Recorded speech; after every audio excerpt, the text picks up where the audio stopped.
Сабақтан шығарып жіберем. Ол вентрология деген өнердің бір кенже және артта қалған деп айтуға болатын шығар, бірақ өте сирек кездесетін түрі. Ол дегеніміз мынау ернімізді қимылдатпай сөйлеу дейді, жаңағы дыбыс іштен сөйлеу деп айтылады ғой. Сол көбінесе онымен жаңағы кукольниктер, жаңағы қуыршақпен айналысады. Театрның актерлары. Иә, бірақ оны жаңағы кәсіби деңгейде профессиональный дейміз ғой. Құрметті көрермендер.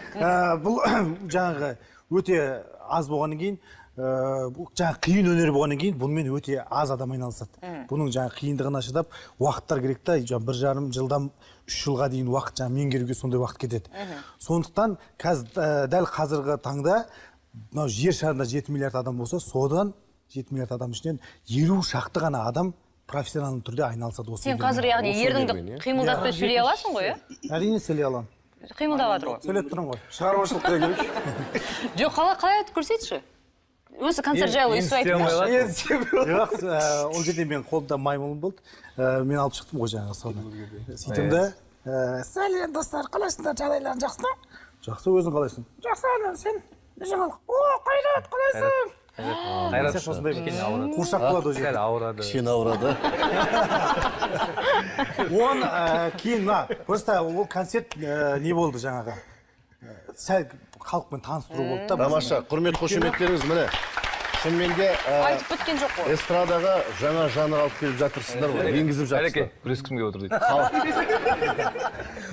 әбден дамып, ертең халық біле бастағаннан кейін, жеке ол жайында тағы да. Вентрология ілімінің докторы Мелс деп айта берсек. Шығармашылыққа келетін болсақ. Шығармашылыққа. Я сол жаңағы айтайын дегенім, дүние жүзінде 50 шақты адам айналысса, біздің мына Ресейде 150 миллион халқы бар, бірақ әйел бар айналысады. Бірақ әйел. Соны алайын деп жатырмын десе. Ол апам ол. Апам ғой, үлкен ғой. Түркияның өзінде бірақ адам бар. Соны алам деді. 80 миллионы халықтың арасында шығып отқан. Ал бізде 17 миллионның арасында бір адам бар. Үлкен жаңа Талғат деген Семейде. Тамаша. Енді вентрология ілімі жалпы қай жерден бастау алды? Ventriloquism деп жаңағы ағылшынша айтылады. Бұл ертеректе біздің дәуірімізге дейін Грецияда басталған екен. Грецияда ма? Ол енді бұл кезде мақсаты басқа болған, жаңағы халықты алдау деген сияқты. Гладиаторлар сөйтіп төгілсін. Орта ғасырларда сосын біздің мынау дәуіріміздің орта ғасырларында циркке алып шыға бастаған. Көңіл көтеру мақсатында халықты. Ал нақты жеке өнер болып, осы 19 ғасырдың аяғы мен 20 ғасырдың басында, 20 жылдарға дейін уже жеке вентрологтар шығып концерт бере бастаған ғой.